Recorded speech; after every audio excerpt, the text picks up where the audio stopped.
Hello.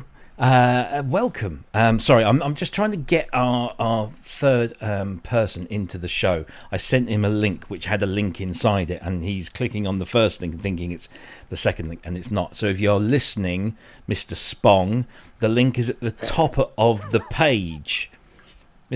The other guy managed to get here. If not, I will try and send it to you, but my hands are occupied. But anyway, welcome everyone.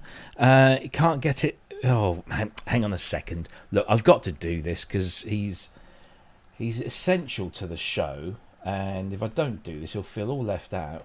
And there we go. Now let's make sure I paste this in the right place. Otherwise, this could get rather pub-like and interesting. We don't want that. Anyway, here we go. There we go. It's pasted. He should be with us shortly. Anyway, welcome. It's episode 169, I believe. Is that correct? 169. Geez. It is the 30th of June. We are officially at the 6-month mark. We're halfway through the year already. Wow. It's just gone 7 p.m. Here in the UK, and wherever you might be in the world, I hope you're well. I hope you've had a good week since last we spoke. And we've got a ton of news to go through this week, so lots and lots for us to discuss and cogitate over. And I've filled enough now because he's here. I'll bring him in just a moment. Before we do that, of course, can I just remind you that if you like the show, or if you don't like the show, then thumbs up or thumbs down, as the old Roman emperors used to do. Give us one of those, whichever you prefer. Do subscribe to us if you like to get regular updates on the content. Of course, it's just every week. And share us around. Please do. And if you want to comment during the show, then of course you can do that over that way somewhere on the YouTube chat. If you're on Twitch, it's usually to the right hand side as well. If you're on Twitter, we can't see that, and if you're on Facebook, we can. So you can comment throughout the show in those modes. And of course, if you're watching on catch up, thank you, of course, for coming back to us. But you can comment down below in the regular comment section. If you want to make a donation to the show, we don't have to. You're not obliged to. And those that do, we are super grateful. Thank you. There's the PayPal link. It's also in the link underneath the video. And of course, you can also use Super Chat and Super Stickers. And any money we get just helps keep the channel on air. That's all it is. We are, of course, across all the social media networks. If you want to follow us, there we are on Twitter. There we are on Instagram. Of course, we're here on YouTube as well. And then the main group is over at Facebook, the ProSynth Network. You can come and join us there. If you do join us there, you'll get asked 3 questions, and they're just to make sure that you're a human being and you're not going to spam us with a load of rubbish. And that's all it is. And then once you've answered those 3 questions, you're in, basically. If you want to ask a question throughout the show, make a comment, then please do so. Stick a big capital Q in front of your question. That would be fantastic. It just helps us put them into the right slots. And yeah, that's pretty much it in terms of the housekeeping stuff. So thank you for that. Don't know what's going on with my display here, but it's now right. Let's bring him in. Let's bring our regular sweaty hot technician. He's been extracted from his air-conditioned unit in the garden. He's up in the sweat box. Mr. Kent Spong. It wasn't on today. It wasn't. No. No. More tiles gone. Nor was I, strangely enough. I've had a day. You've had a day. Let's just say I've had a day. Okie dokie. Yeah. No. So. I see you've lost more tiles again. Yes. Yeah. Don't put up acoustic tiles on the hottest day of the year. Nope. Because they won't stay on the bloody wall. Yes, as you can see, some of them are actually sitting like they've just landed. No, they're everywhere. Everywhere now. Wow. Yeah. It's like, oh God. Yeah, I'd wait until it cooled off. Yeah. Anyway, other than that, you well? Yeah. Yeah. Ish. I haven't been great today, but yeah, I've had a day, shall we say? Indeed. Oh well, I hope it gets better over the next couple of hours, maybe. Yeah. Good, lovely, nice to see you as always. Let's go to our. Well, it's becoming quite a regular guest on the show. It's kind of not so much a guest as a substitute because Ben obviously is taking a bit of a break, and hopefully we'll be back next month. That is July. That's what he told me. So fingers crossed. Although I did see the Electromantics gig schedule for the rest of the year, and like there are some days they're doing 2 gigs, and most weekends are gigging. So I don't know. We might not even see him back, which would be a bit odd. But anyway, if you're watching, then hello, and come and say hi. If you can, if of course you're not stuck behind a keyboard playing 80s hits. But the guy that I'm referring to, of course, before that was, of course, Mr. Andrew Longhurst, who, of course, you're not feeling wonderfully well, you little star. That's my special star from special Liz. Star. Oh, Which says, hang on. can't. No. I hear you are an brave ickle soldier, not in an. Hang on, my hand is shaking. God knows why. It's a heavy A star. lovely oven. But I get a special star for if I'm not well. See? Oh, bless. See? But listen, whilst I'm here, I just wanted to do one really quick thing. Go on then. Someone that isn't yet subscribed to the channel but will be at some point. He's a really dear friend of mine, works with me often. He's been in hospital for a little while. He's doing okay. Good. But the poor sod is watching this evening. So I just wanted to send massive amounts of healingness. Get well soon. We're missing you. We are missing you. He will join the thing. Pete Barnes, get well soon, mate. Big love. Indeed. Get well soon, Pete, and thanks for watching. Yeah. Anyway, brave ickle soldier, you've not been particularly well yourself this week, but are you on the mend, or are you just I don't being know. a brave ickle I've just soldier? I've just had a really odd sort of virally thing, but and I'm a bit spaced out. So if I actually make sense tonight, it's because I'm spaced out, because I never the do drugs. normally. Yes, I Yeah. never do normally. But no, I'm fine. I'm fine. I'm good. Better than an awful lot of others. So Good. what can we say? And an Indeed. interesting lineup tonight of news. Yes, there is some juicy topics, Yeah. so that we might get quite vocal about. I just want to say, if I don't know, I haven't seen Ollie in the chat yet, but look what turned up today. I got my Suck on These Notes T-shirt from, and my daughter said, "You're not going to wear that outside, are you?" I said, "Yes." She goes, "What is it?" So I had to introduce it to Simon. Oops. And she just sort of like, "Oh, bloody YouTubers." Just walked off. Can I also observe? I think I can spot a. Hang on. Yeah, there's a tile on your wall, Kent. Is there still? Just the one. Yeah, there's one. Yeah. Yeah. And if anybody has noticed, look. Oh, Oh yeah. you've made it boutique. Is that I know. Is that because it's going somewhere? It's in the boot of the car. Ready for Cam? We'll talk about that later. Well, yeah, we'll talk about that. But yes, it is going places. As long as it's not coming here. No. Well, after tomorrow, it might do. Yeah, no. Yeah. Well, like I said, I've still got one here, so. But it's weird because like all I've done is I'm taking three keyboards, actually maybe 4, no 3, and Okay. it feels really empty in there. It feels really empty. Well, they are Although one of them big did ones. take up half the room. Yeah. Yeah, there's that. There's a DX7 that's in the boot as well, and the Modi X, along with some rack stuff as well. But yeah, more about that later. We'll talk about that. We have to get Andrew into the fold, mate. Yeah. Oh, yeah. We need. Actually, when I got that T-shirt today from Ollie, because he uses one of these third-party companies, I thought, yeah, we're just going to have to bite the bullet and do something along those lines. But I just need to find a spare half an hour to set it all up. But I will do that. And someone that manufactures marquees. Indeed. Well, yeah. I mean, I had to get this one in. Luckily, they did this in super fat bloke size, and it's a proper, nice Gildan T-shirt, cotton and everything. So, yeah, we'll get onto that for sure, because I don't think this guy is doing them anymore. But yes, we will. We'll absolutely make sure our team has its uniform. Right. Okay. There is a number of things. I'm trying to think where we should start. That is The that's beginning. Not going to, yeah, but where is the beginning? Should we start on something that's kind of controversial and we're going to get animated about? Or should we just gently ease ourselves in? I think we'll gently ease ourselves in. Yeah. Very, very gently, with two Yeah, little let's stories that are kind of connected but not intentionally so.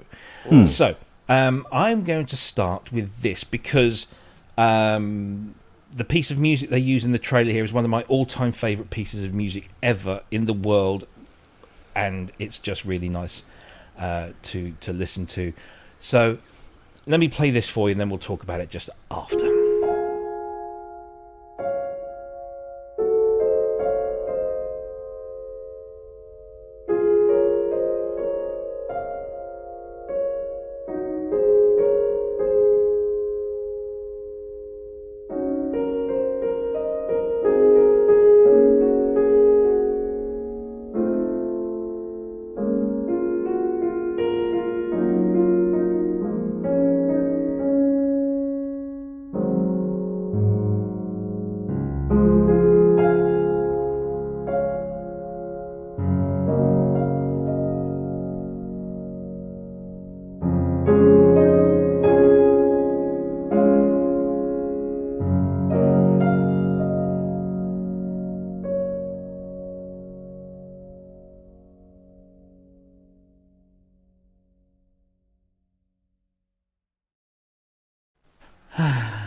I do love a bit of Debussy.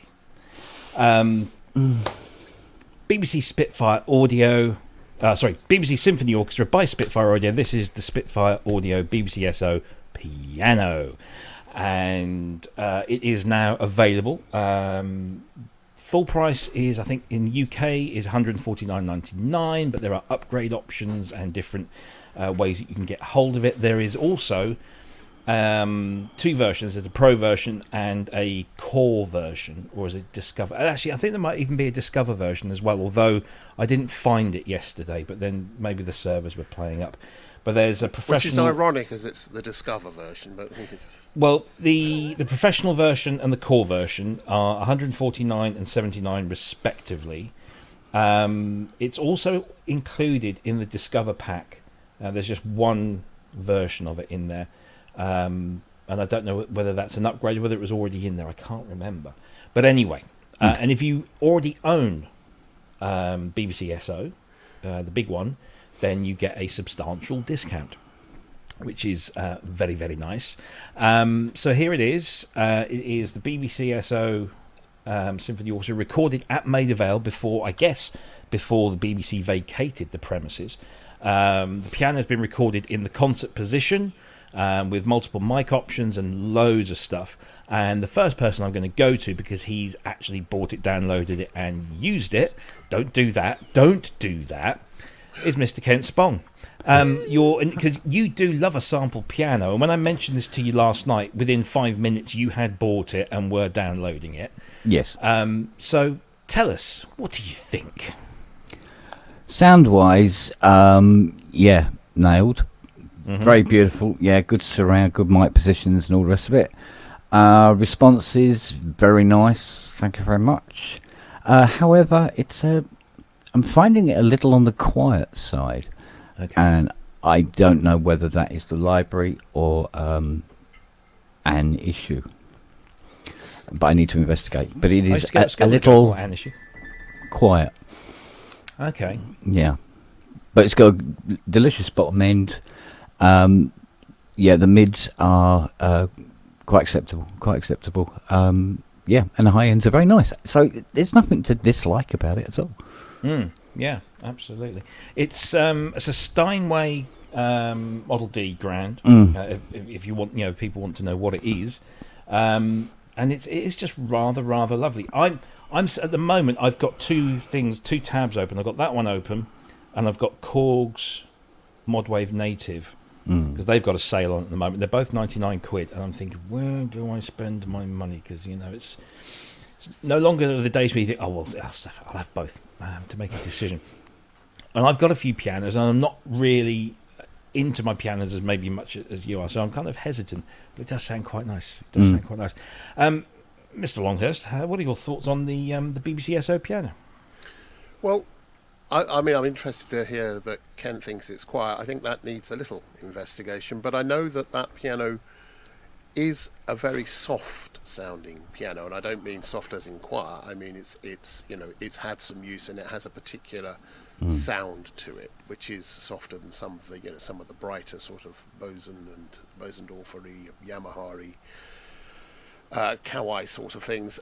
However, if you've already got the Spitfire library, the BBC library, putting aside certain objections about Spitfire which have been raised and either are or aren't being dealt with, if you've got that library, it fits perfectly. Yes. It sits really comfortably. And I haven't got the library, but here's the thing: I actually love playing certain sample pianos. I've got a Bosendorfer we sampled that's just beautiful to play.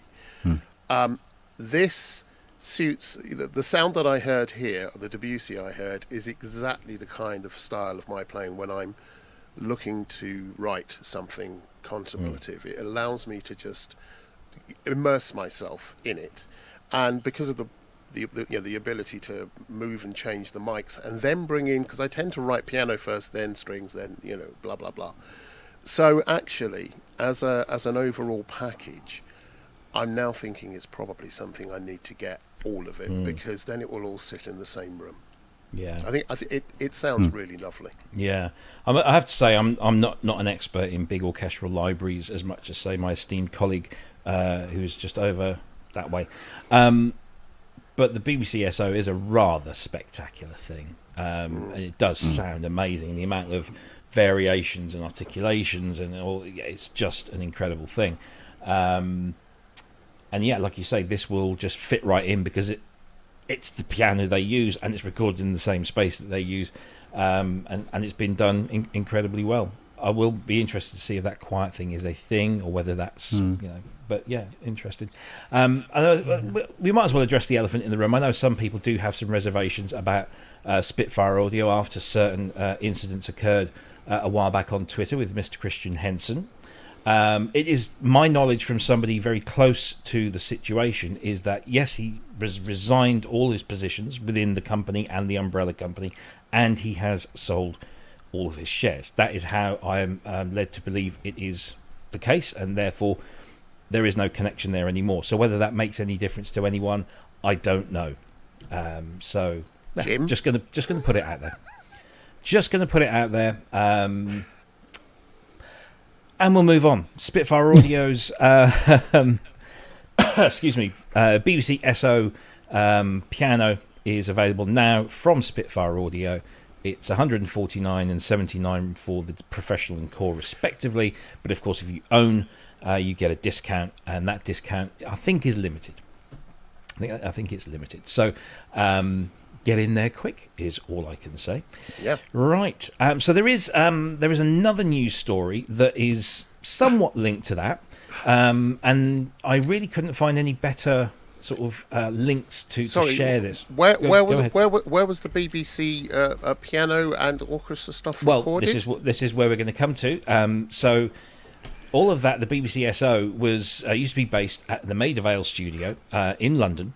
No. And the BBC, due to a huge lack of funding from the government, which is what we pay our licensee for, had to make certain cutbacks, and so they decided to move. I thought the BBC SO had been moved to Manchester, but apparently they're being moved to this new purpose-built location in Stratford, just outside Queen Elizabeth Park, which when I walked past it when I went to see ABBA a little while back, was still in the process of being built. So they've gone to a new location, and I guess there's cost cutting involved, which is a massive shame because Maida Vale is a historic studio for so many reasons, not least the fact that it was the BBC SO's home, but it's also where so many bands from the Beatles onwards, and maybe from before as well, because I think the BBC owned it from the 40s or the 50s. I can't. They've had it quite a while. Yeah. And all the Peel sessions were recorded there, and it was just it's just full of history, and it's an amazing space, an amazing sounding space as well.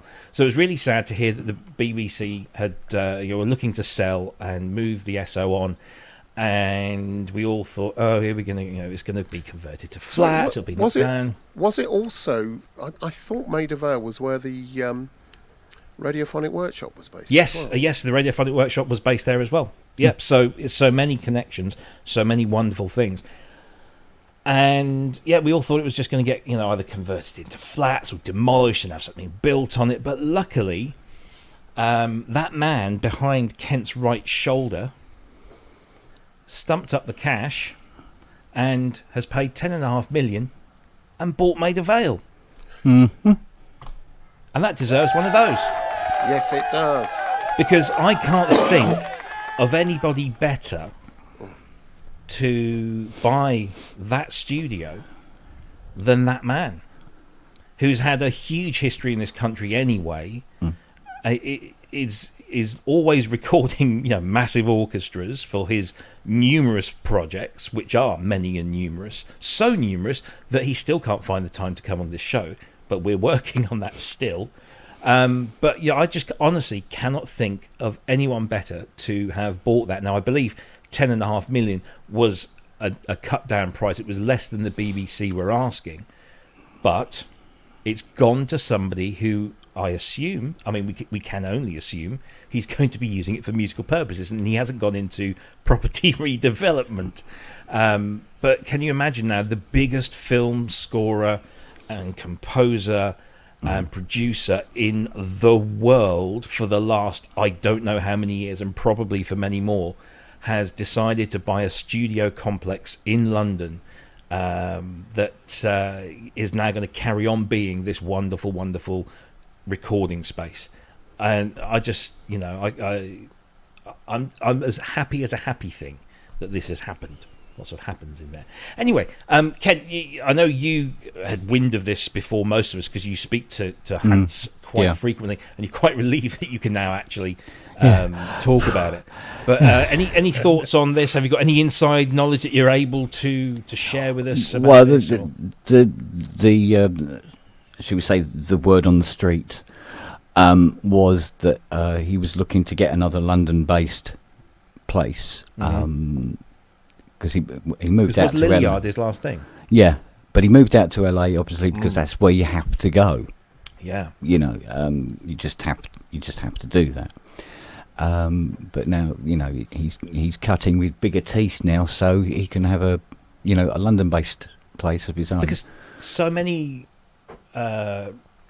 movie score recordings use British orchestras. Yeah. So it kind of makes sense, doesn't it? Yeah, you may get, you get your solos from wherever, whoever you've got, who's the best, and may not necessarily be part of the actual orchestra that you're using. But it was on and off issues with Air Studios. Abbey is always heavily booked anyway. So this will allow him to, just get on with stuff, but in his own space, so he doesn't have to worry about scheduling and who's using it next week and who's not, and all this sort of thing. I imagine he's bought it as a business investment as well, that he will probably, make the space available to others as and when. But he will obviously be the key. I don't see why not. It'd be. Obviously it will make money, but it'll only be making money while he's there doing stuff. So the rest of the time, it'll be available. It needs work. Well, yes, it needs considerable work.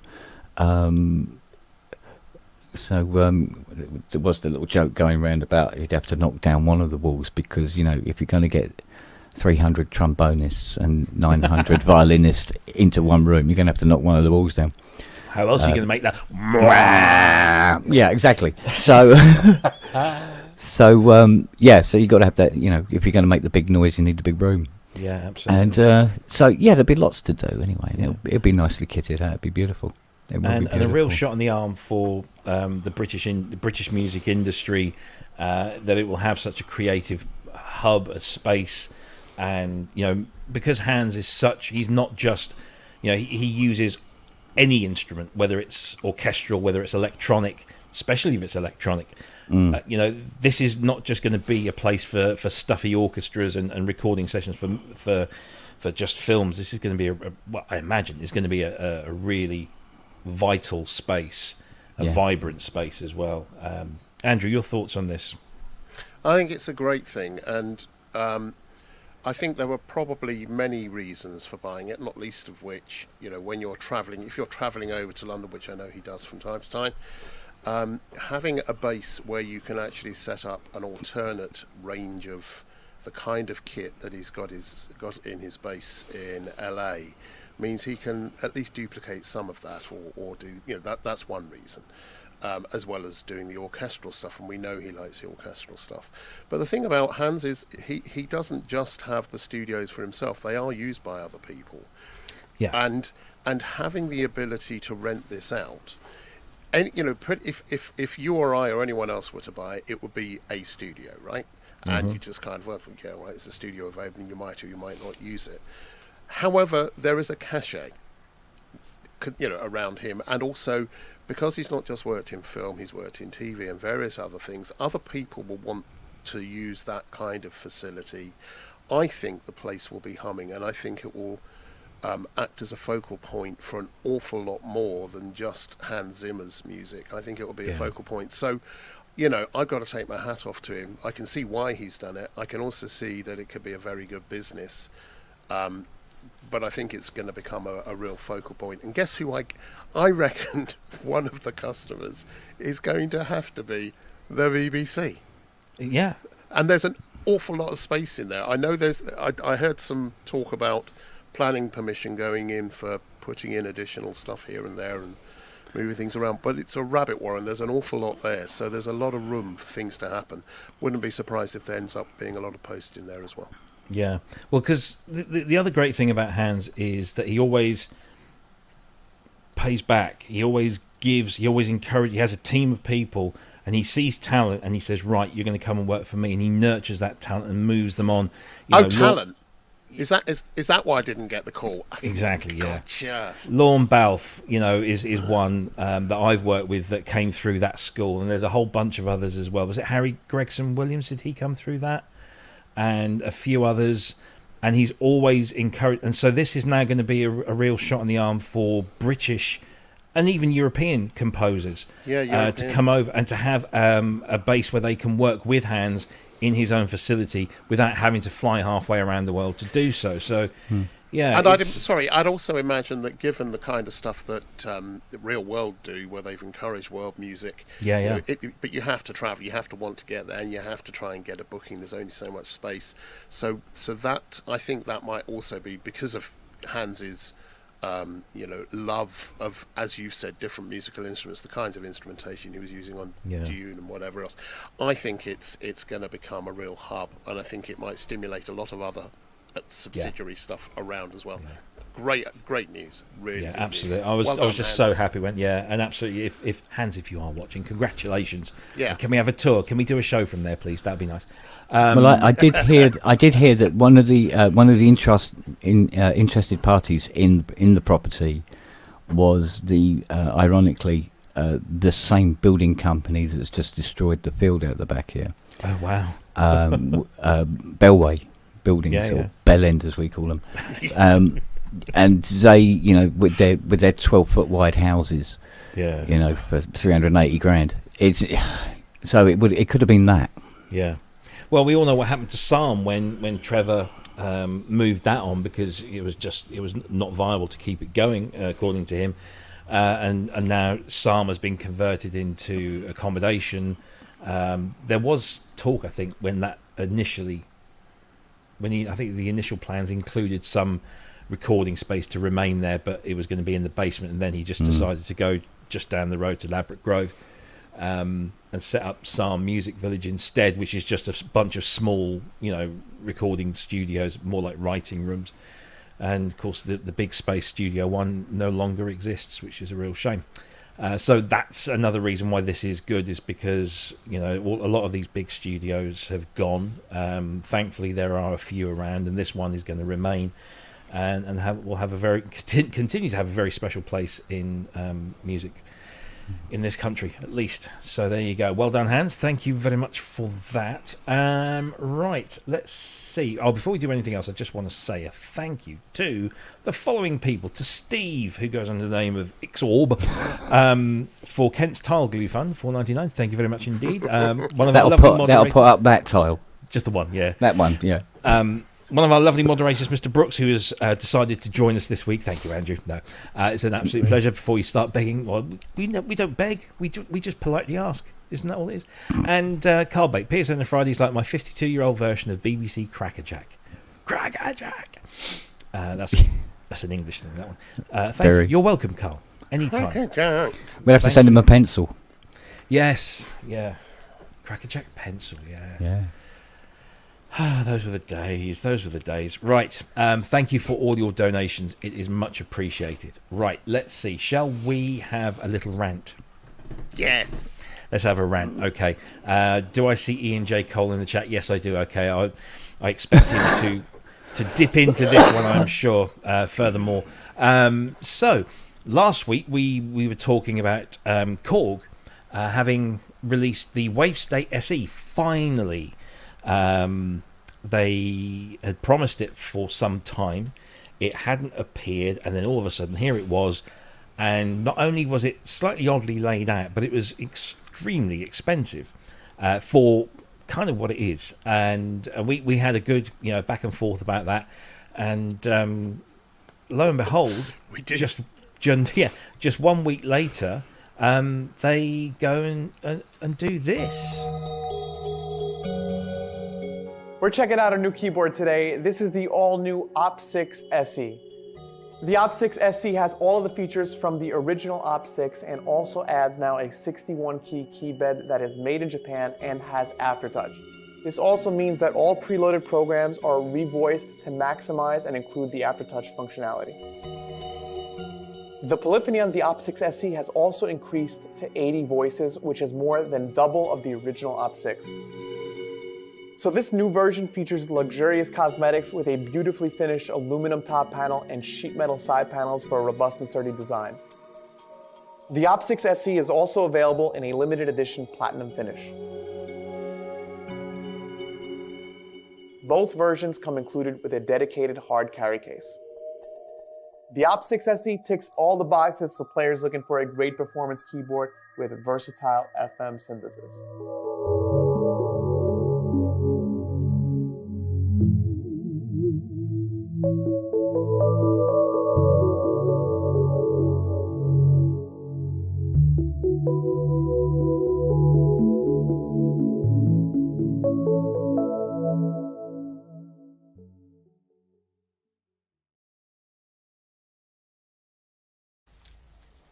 The Op6 SE. We didn't expect that one. Although, to be fair, it was the first one they ever did, because back at NAMM 2020 or 2021, I can't remember which one it was, they had one nailed on the wall of their stand, and nobody could actually talk about it or didn't want to talk about it.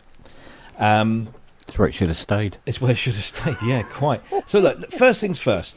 I think most people can agree that the Op6 engine. Forget the casing or anything. The Op6 engine on its own is not bad. It's a pretty good FM synthesizer. It exposes a number of controls that make using FM a lot more intuitive and easier. It adds a few things. Such I think there's the MS-20 filter is on there as well. So you've got a whole bunch. You've got motion sequencing and other bits and bobs. And it's a nice thing. And the standard version, the 37-key version, came in for a little bit of stick because it was a bit light and plasticky, but it's 450 quid. You can buy that still today for 449 Great British pounds, and it's a really great synth engine. Maybe not so much a great keyboard, but a great synth engine. Now, they want, get this, they want 1,899 for the standard SE. And if you want the platinum version, you're going to have to dish out 2,099. So let's just go back to this one here. Take away 450 quid from this. You're paying £1,450 for some extra notes on the keyboard, an aftertouch, a metal case, 48 extra voices of polyphony. And that's it. That's what you. Oh, and the hard case, because so many synthesizers are sold with their own dedicated hard case these days. That's what you're paying £1,450 more for. Excuse me, but I don't get it. I don't understand what the rationale, what the business rationale was behind that. And I don't know. It just seemed utterly bonkers. Here's another thing: for only a little bit more than $18.99, you can buy a brand new Yamaha Montage 6, which has the FMX engine, which is 8 operator FM, which is 2 operators better than the 6. But it also has the fantastic Yamaha AWM engine. It has the whole super knob functionality and all of those other great things that the Montage has, for only maybe £100 or £200 more. But you're getting so much more synthesizer for your money. For £100 less, you can buy a Hydrasynth Deluxe. For a few £100 less, you can buy a Korg Nautilus, which has the Mod 7 engine in it, which is the kind of the software version, or the software version that sits in those things. It's and it's got all of those other things that the Nautilus comes with for about £1,500. What were they smoking? Thoughts, gentlemen? I don't know who wants to go first on this one, but I'm just lost on the. The SE was caca, but this is just next level. Kent. Yes. Well, it's still got those horrible fecking end cheeks on it. Yeah. Yeah, it's just wrong, and the price of the plasticine version. Have you heard of? I mean, I mean, they call it platinum, but it's silver. Yeah. Let's not get carried away here. It's anodized aluminium sheet. So I mean, I shouldn't really comment because this just isn't on my horizon. No. This is so not my thing anyway. But even from a designing point of view, and looking for a hole in the market, this is nibwa. Right across the board, tick, tick, tick, tick, tick. No, not at that price. It's all horribly. I really don't get it. I'm sorry. I don't know. It's just. I don't know. Yeah, it's just very odd. I mean, if you really wanted the Op 6, and you wanted an 61 note after-touch keyboard, go out and buy a standard Op 6 for £450. Get an Arturia controller, or other controllers are available for maybe £200-300. 61 note, velocity sensitive, after-touch, and you've still got plenty of money to go out and buy something else. In fact, you could probably go out and buy a Mod Wave or a Wave State, another one of the small ones, and have a much more powerful synth. I would have understood if they'd taken all three of those engines and lumped them into one super digital synth with Wave State, Mod Wave, and Op 6 all in one box for a couple of grand.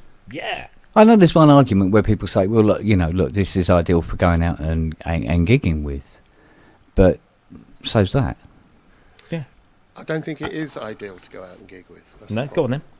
So now I'm going to let you into a secret now, because not many people know this, but once upon a time I used to work for Emu Systems. I know. You never mentioned that before. You've never mentioned this. Yeah. I know. It comes out now. And so does the fact that I work for Emu Systems. Here's the thing.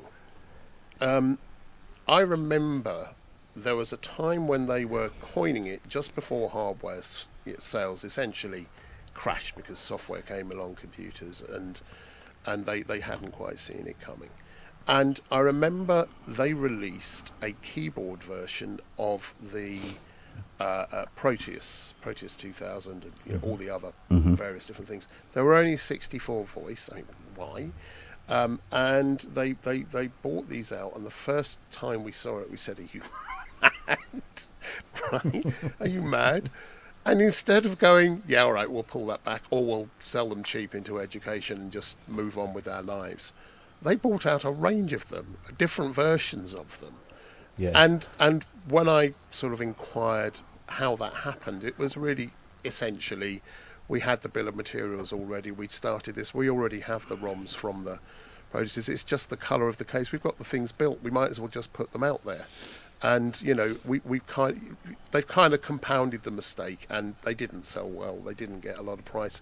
If you see them now, they're not really that sought after. You know, that's what makes, and they were put out at a halfway reasonable price. What makes me really curious about this is I can see them having done the same thing. They've decided to release the wave state last week, and then they've got this, and obviously more.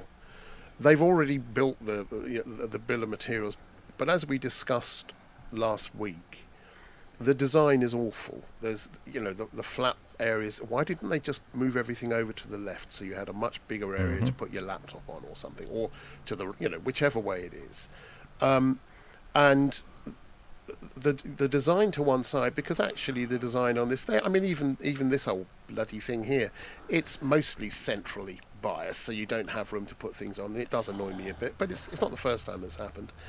$18.99. Are they off their frigging trolleys? You could buy 2 of the Op6s for half the, almost half the price. In fact, just over half the price. Use any other keyboard. Yeah. And you've got that, and you've got you can do all sorts of weird and wonderful and interesting things with that as well. So I don't get, other than the fact they'd already committed to this. Clearly this was designed by a graphic designer and a marketing department, people who aren't musically inclined at all, and it's just sitting there. I don't see the point in it. It's overpriced. It's poorly designed. Yeah, why? Yeah. If it was £1,200, I'd start to think, maybe if that's your thing. But again, the last thing, when Kent said, I could see maybe if you want to take it out on the road, I don't see it, because if you're on the road, you want something that's that has a bit more to it, or either that gives you something really unique, or that has a whole bundle of stuff workstation-y. You don't want that. So I'm No, what I was saying was that there are people who would like to use this to, you go, oh, this I can tour, I can take this with me, and hence the flight case and everything else. The problem with it is, it's being placed into an area in the market where you have stuff like this, residing cheaper and offering technically more in terms of facilities, and all the plethora of other machines that are out there, and it just seems. By having this SE version, this platinum version as well, it's almost like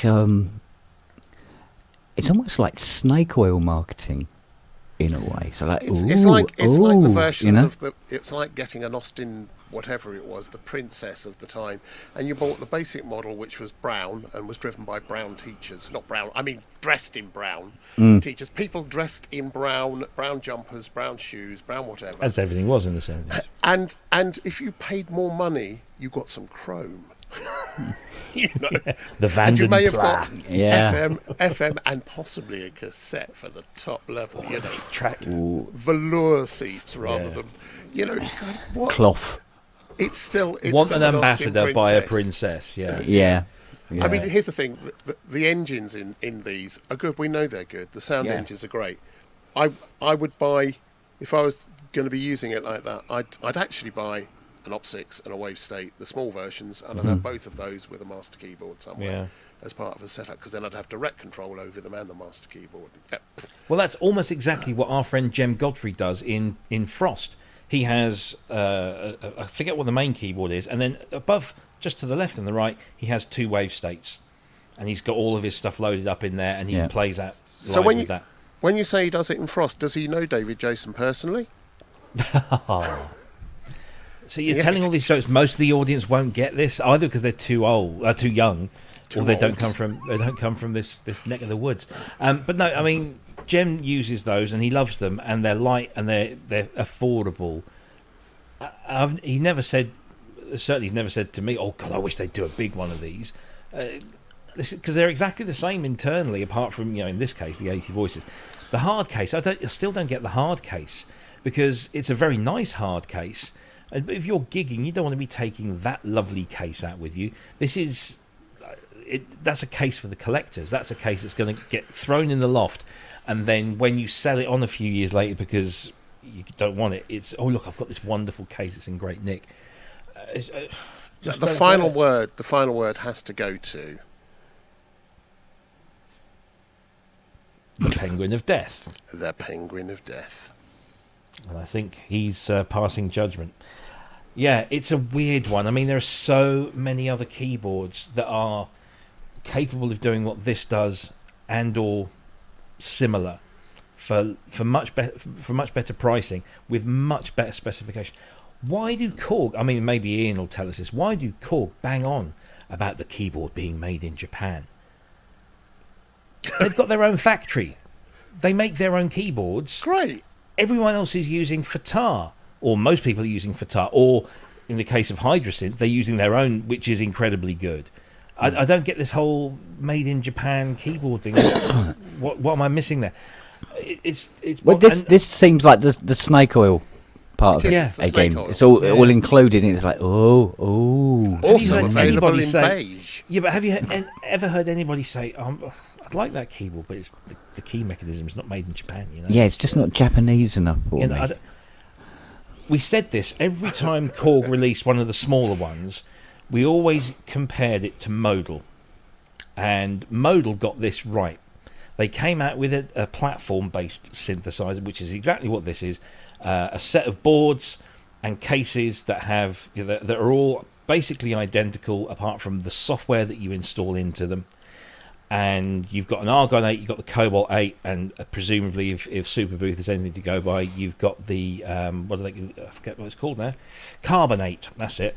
So you've got all of these synthesizers that use the standard platform, and you just change the software and the paint job, and here you go. And they released the 37 note in a metal case with a FATAR keyboard with aftertouch that feels very nice to play, and they're really fun synths.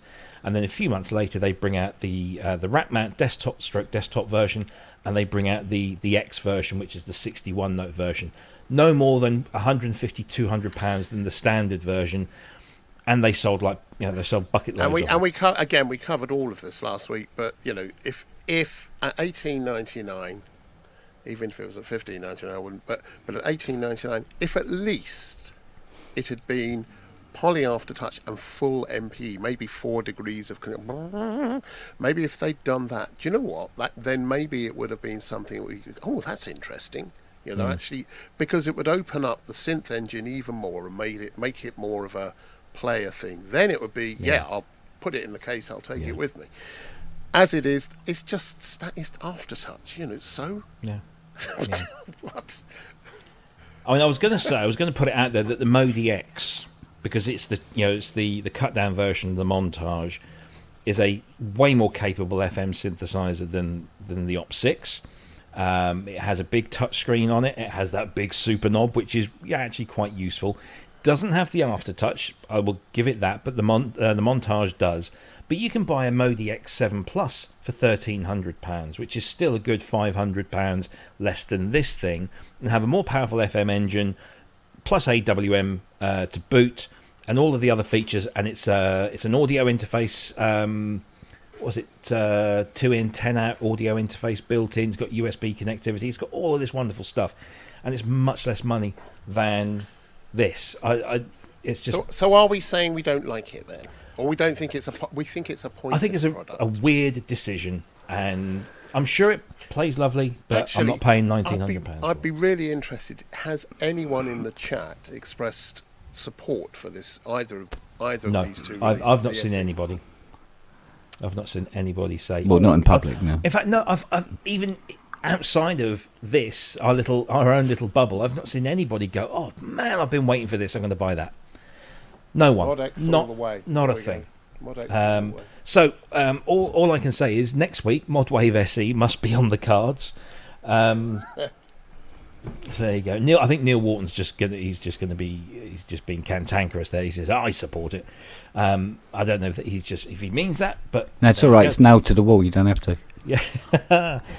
Neil, if you do support it and you buy one, let us know what it's like. I mean, I'd love to know. Korg, if you're listening, send us one. Convince us that it is worth the money you're asking for it, because they're not listening. Anybody does. No, of course they're not. Because if they were, they wouldn't have made this. They wouldn't have made that. So yeah, anticipate next week us doing the same chat about the Modwave SE.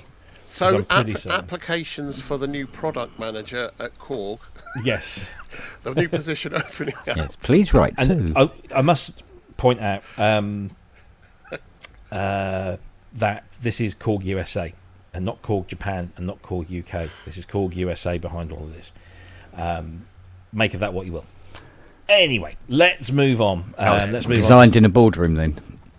With a bald guy with a lawyers. bolt-on ponytail on the back of his head, saying making a statement with the ponytail. Before we have another rant about something, let's have some good news for a change. Let's just talk about this briefly, because that's about all we can do at the moment. There's nothing to really share other than some images and what Brad has been talking about, and that is the fact that, if I can find the bloody thing, there it is, Isla Instruments have finally announced that their new thing is going to be the Caladan. Cue all the June jokes. So this is a hybrid expandable polyphonic dream synth.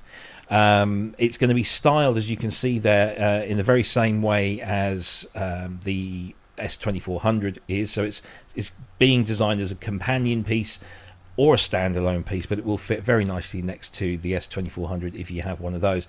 And this is based on an instrument that was a Kickstarter project a few years ago by a company called Future Sonus. It was called the Parva. Now, Brad wants to make it perfectly clear that he has not ripped anybody off here. Brad actually forged a relationship with the team at Future Sonus, and after they were encountering all sorts of troubles, Brad said, look, I will buy the IP from you. So he's bought the IP.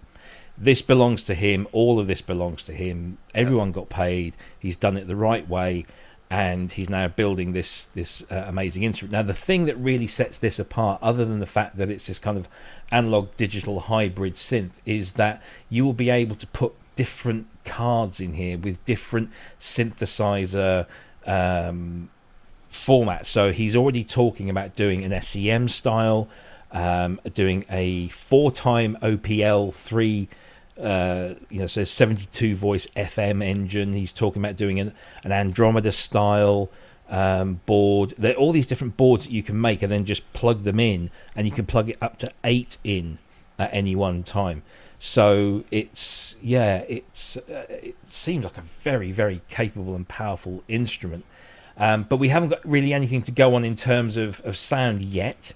He's sent everything off to have the prototypes made up. So hopefully we'll be hearing something soon. And Brad has promised me that he will come on this show once he's got something to actually show us. So watch this space. Brad will be here, and Brad's such a cool guy. He's an Essex geezer who now lives out in Florida, and he's having a whale of a time and making some amazing things. Guys, any quick thoughts on this one before we move on? Because obviously there's nothing really we can go into any great depth about, but any thoughts on this? Need to hear it. You know, lots of people over the years have done things which where they say, we're going to be bringing out a bunch of cards. We'll just have to wait and see, and until we hear it. It looks very pretty, and he has done some good things. So, but absolutely no opinion until we see it, and also till we know what the price is. Indeed. But good luck to him, with getting it built, and I'm really keen to hear it. Yeah, I mean, I'm sure it's. I mean, like the S2400 is actually, for what it is, it's a pretty affordable price. But it's not, it's not budget. It's not, sub 1,000. So I imagine this will probably be ballpark. I don't know. I have no insight onto that. But when Brad comes on, we'll quiz him about that. Will it come with a case? Oh yeah, well, and in platinum. It will come with wood end cheeks as an optional extra. That much I can guarantee, because he does that with the S2400, and he's already said it will come with wood end cheeks as an option. Cool. And he did. You could buy a case for the S2400 as part of the package for a couple of $100. It was like in one of these big kind of bulletproof carry cases. So there is an option. But yeah. Ken, any opinions on this before we move on? No, just ditto. Yeah. got to hear it. But interesting nonetheless, I think. Yeah. And can't wait to get Brad on the show. Not only because he makes great stuff, but he's a top geezer and a really fun guy. Another little bit of tidbit news is that it's not really new news, but it's if you've been waiting to buy a Synclavia Regen, which was announced I think last year, they are now shipping. So basically, you can just go on the website and order one. And it will be shipped, and they've also got distribution in various places around the world. So if, like for example, you're here in the UK, you don't have to order from the US and then suffer the anguish and pain of customs and import duties. You can actually buy it from, I think it's I can't remember the name of the distributor in the UK now, but if you go to the Synclavia website, there's a link to the distributor, and so you can just pay you'll just pay the one price and not have to worry about duties and sales taxes. But it is now shipping, and I've put in a request to get a unit to review. So fingers crossed we might have something there, because although it looks like an odd shaped instrument, some of the sounds I've heard come out of it are rather nice. But it's available now. Lots of connectivity on the back, and it can be mounted on a Visa mount, so you can have it sort of floating above your desk. And it's the first new Synclavia, or the first new instrument to bear the Synclavia name, or Synclavia. Or actually, there's a promotion video that they put out just the other day, and they have 4 or 5 people talking about it in different from different parts of the industry, and they all pronounced Synclavia differently. So Cameron Jones pronounced it Synclavia, and then there was Synclavia, and then the Synclavia with the emphasis on the V. And so I still have no idea, but I guess if Cameron says it's Synclavia, he's the guy that invented the blooming thing. So there you go.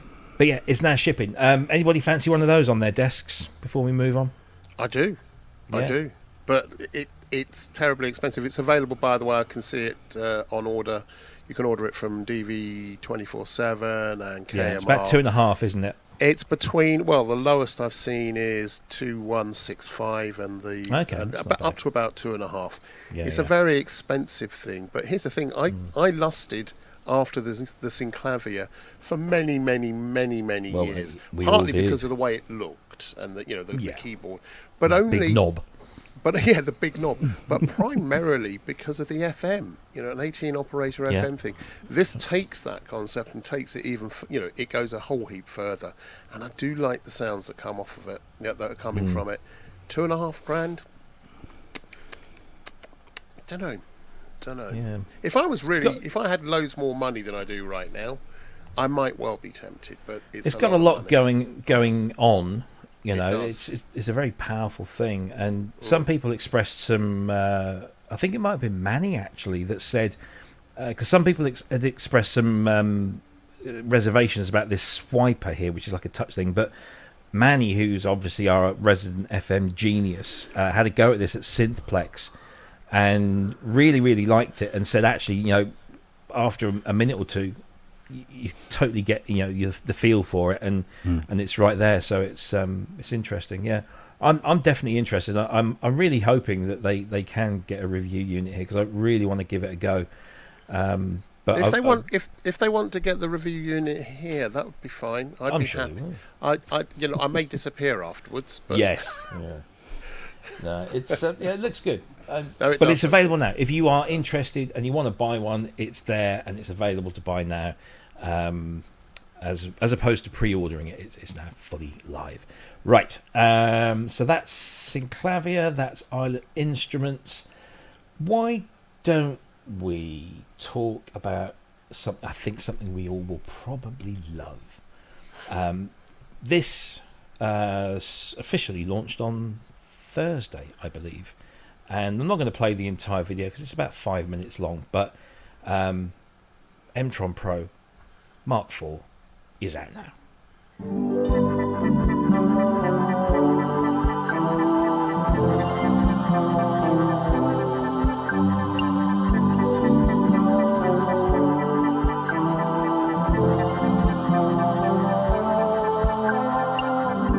M-Tron Pro 4 continues to build upon our version of the legendary Mellotron M400 single manual instrument which we were the first to recreate in software over 2 decades ago.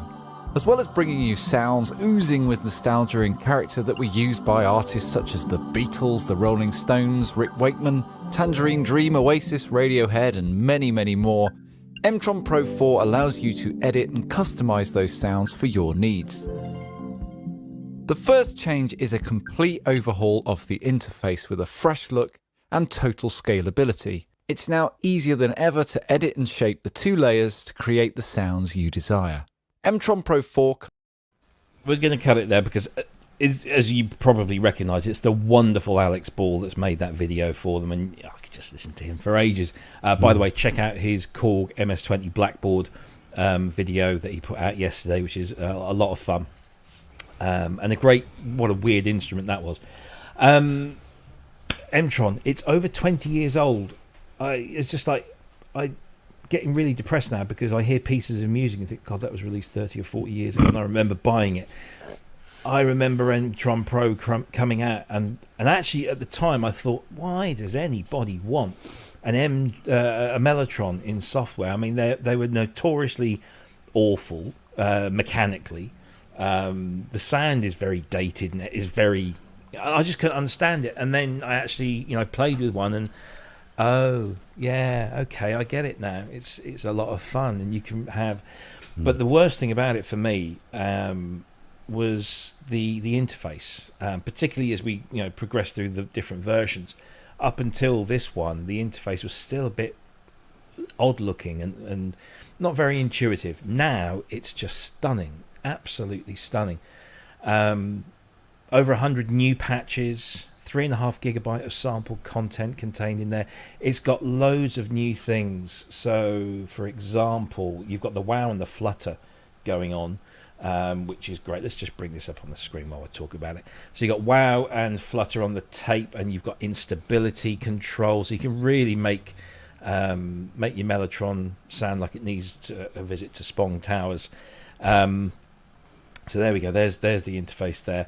Just so much more nicely laid out. And this is one of my favourite things, and it doesn't even do anything. But you see this little red glowing power light here. So I just love the fact that it's reflecting. It's just little things like that. I noticed that. I thought, oh yeah, wow, that actually looks like it's reflecting. Just little things. Loads of great stuff on there. It's just brilliant, and you've got an expandable keyboard. It now goes 7 semitones lower than the previous one. You've got the all new effects section, which has the reverb, in the same reverb that's being used in everything since the OBE came out. There's another ensemble function. There's another filter in here. There's a state variable filter, I think, in the second one. The delay was always there, but I think it's improved. And now you've got an amp in there, so you can add warmth and saturation, and it's just bloody lovely. And it's available now at an introductory price. So the standard version is 150, although you can also buy Mtron Pro Complete, which has all of the tape banks added in, for about 300 and something. But there's lots of content. There's about 11 or 12 gigabytes of content if you buy all of that. And if you are an Mtron Pro owner, the upgrade is only $29.99. Absolute bargain. I've been having lots of fun with this. It's super good. Thoughts, Mr. Spong? I got one quibble. Okay. As much as I love Alex, I miss Dave doing the videos. Mm-hmm. Yeah. It is noticeable. But if you're going to replace Dave, then there's not many people I would think of other than Mr. Ball. Oh, I totally agree. It's just that I just like it's an Mtron video without Dave narrating it. Voice, yeah. I'm sure we'll hear him again soon. We hope. I'll probably phone him tomorrow. Yeah. Okay. I just wanted to hear your voice. Yeah. So yeah, but other than the fact that Dave's missing off the promo, have you had a chance to play with this? Are you a fan of Mtron? Or Yeah, I Mellotron sounds? had a mess around with that beta a few months ago. Yeah, lovely. Yeah. Yeah, everything that you expect. Yeah. Everything that you expect. They never disappoint. No. It is also available as a demo version, so you don't have to buy it to test it. You can buy a small, compact demo version that does have time limiting on there as well. But if you want to try it out. Andrew, any thoughts on this? Did you buy it? Have you used it? Thoughts in general? Yeah, so I've got several thoughts on this. Let's start with, yes, I bought the first one years ago, and I quite liked it because I'd used the original, and it was a lot less pain than the original. And here's the thing with the Mellotron. It's I'm sure some of you will have seen some films, certainly in the last few years, where they simulate scratches on the as if it's old film and it goes to black and white and burn-ins and that. That's what the Mellotron is. It's recording something, and it's very clearly altered, but you understand what the original was. Yeah. And so it has a unique, almost self-referential thing, to itself and or to the instruments it had recorded. It was recorded from, and therefore it adds a texture and almost a cue that is quite unique, and it's still being used by lots and lots of artists. So that's the first thing. I think as an instrument, the Mellotron in and of itself as software is a really good idea. As for this version, let's just talk about the video, as did Kent. I've got to say, I think that's not the best video I've ever seen, and the reason is just simply that if I'm watching a Mellotron, and especially one that has made so many advances, right? What I want to see first is the classic Mellotron sounds, so that I immediately go, oh right, that's what it is, and then be taken on the journey with all the stuff they've done to it, the things you can do as well. Because here's the thing, having downloaded it, right, the latest version, it's freaking brilliant, but it's three different things. The first is, it is the original Mellotron. And you've got that, those libraries, the Streetly libraries or whatever, which you can, buy, or some of them ship with it, and they're amazing, and you get that sound that you're after. The second thing is it comes with a bunch of effects which weren't there before, but they actually make sense having, because it allows you to immediately place it in a space without having to dick around and do sends and God knows what else. You've got an entire thing, and it makes it part of the sound, so that's good. But the third and most important thing about this is all the other stuff you can do with this. The way you can re-trigger and apply LFOs in a specific way and do the detunes and everything else. It makes it a completely different instrument. It makes it. It's not the best sampler in the world because you can't sample. Guess what? I mean, maybe that will come at some point. But it's not meant to be. But what it does do is when you start banging the original samples, and there's a huge sample library through it, it does something that nothing else does in quite the same way, and very quickly, and you suddenly find yourself off the reservation doing some very mad things. Some Mellotron purists would find that heinous. Others would go, oh right, that's kind of clever. And I think it's not kind of clever, I think it's an amazingly clever thing in that it takes something you're entirely familiar with and then just provides you with this whole range of other aural options. And the last thing, I said it was only 3, but it is actually 4.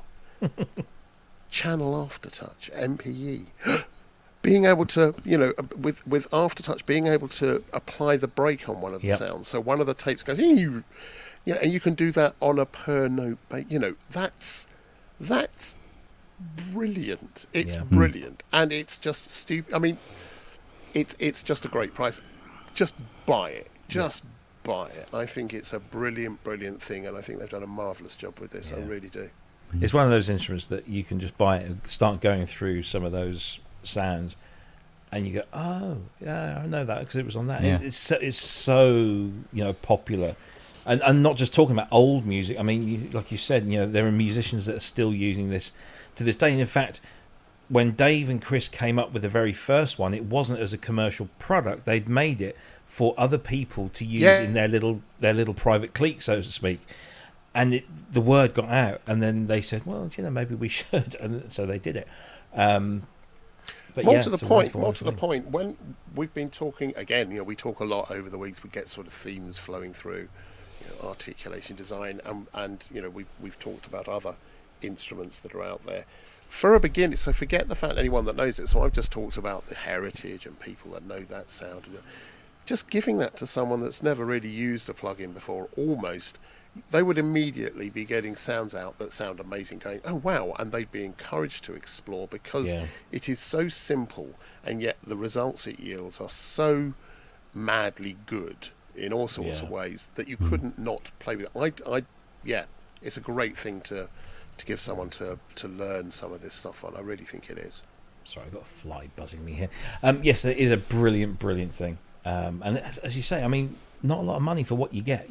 It's superb, and it works on VSTs 2 and 3 audio units, AAX as a standalone version, Intel and Apple Silicon native, and also on PC as well. So it just works on pretty much everything. Just loads and loads of really good things about it, and can't say anything bad. It's available now, GeForce.com or GeForceSoftware.com. Sorry, go and grab. And the Penguin of Death approves. Yeah, cool stuff. Right, okay. Let's see, what else have we got? We've got about 45 minutes.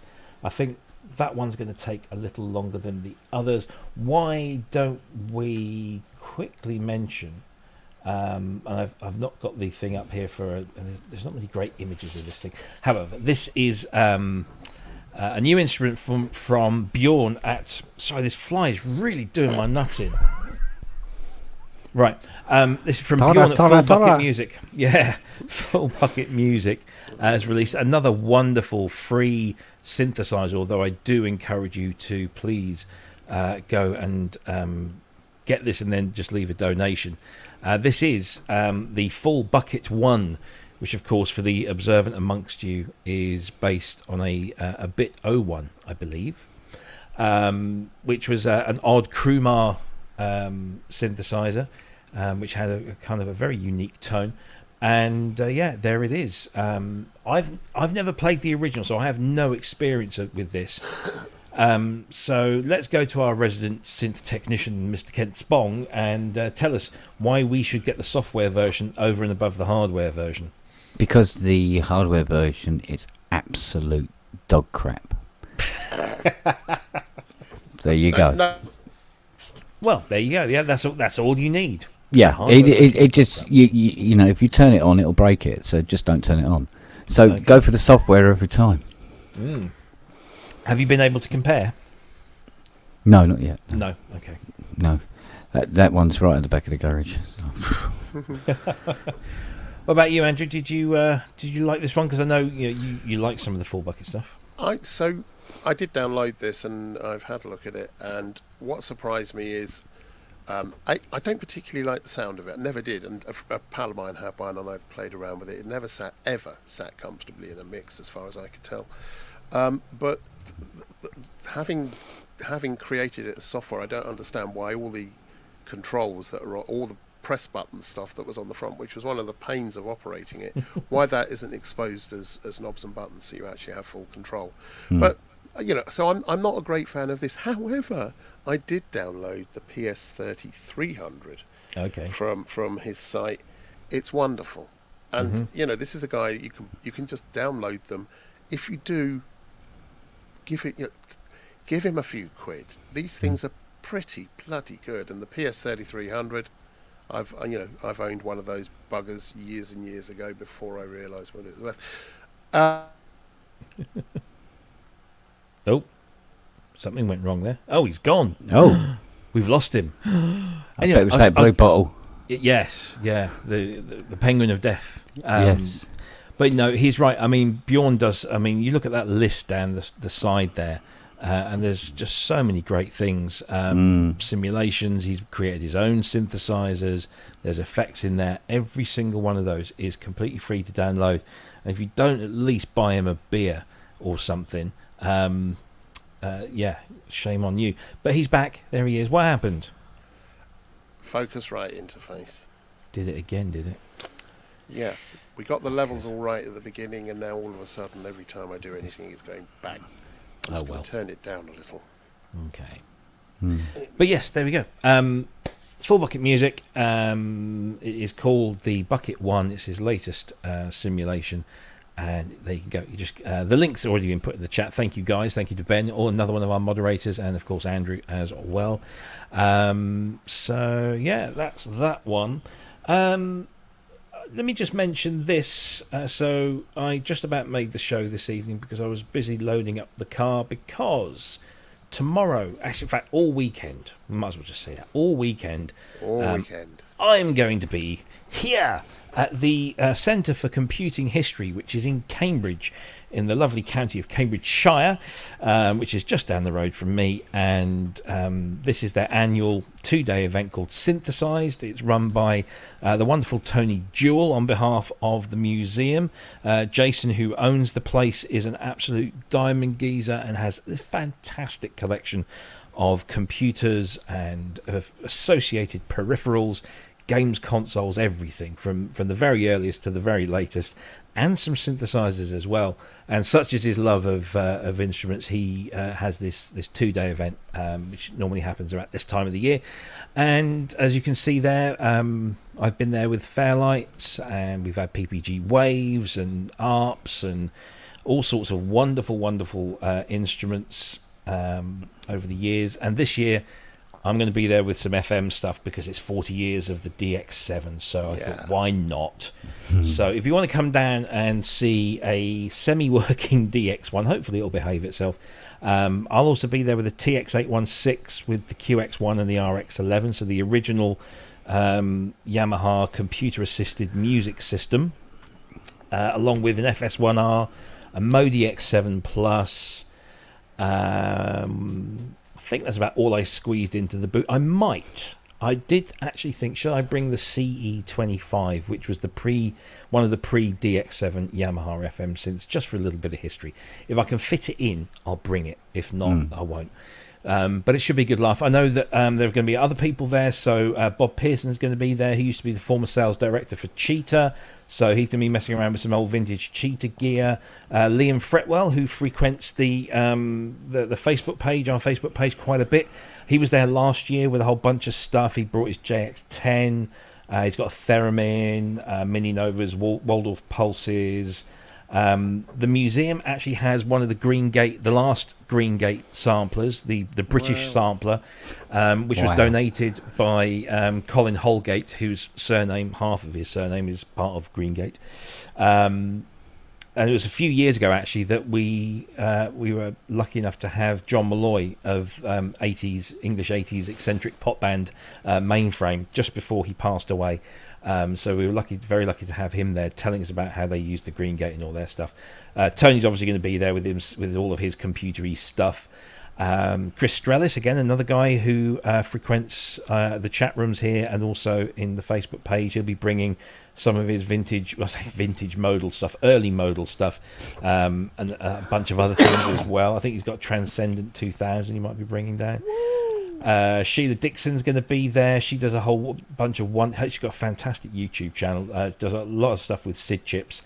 Jonathan Pallant will be there doing some FM stuff with computers and wavetables. John Newcomb with Ataris, Pete Golding, and although he won't be there, Sam Battle. There's going to be some weird stuff going on there as well. And I think it's John Newcomb is going to be running. He's actually built a NASCOM 2, and the NASCOM 2, for those that may not know, was the computer system that the name was literally just gone out of my head. The Movement drum computer, which was, again, a really weird, eccentric British drum machine that you may know that the Movement 1 you will recognise as being the machine that Dave Stewart is typing on in the video for Sweet Dreams. Sweet Dreams, yeah. And the Movement 2 is this big orange affair, again with this small little green on black CRT and a little keyboard, and then these little modules, and each module had 2 samples on the module.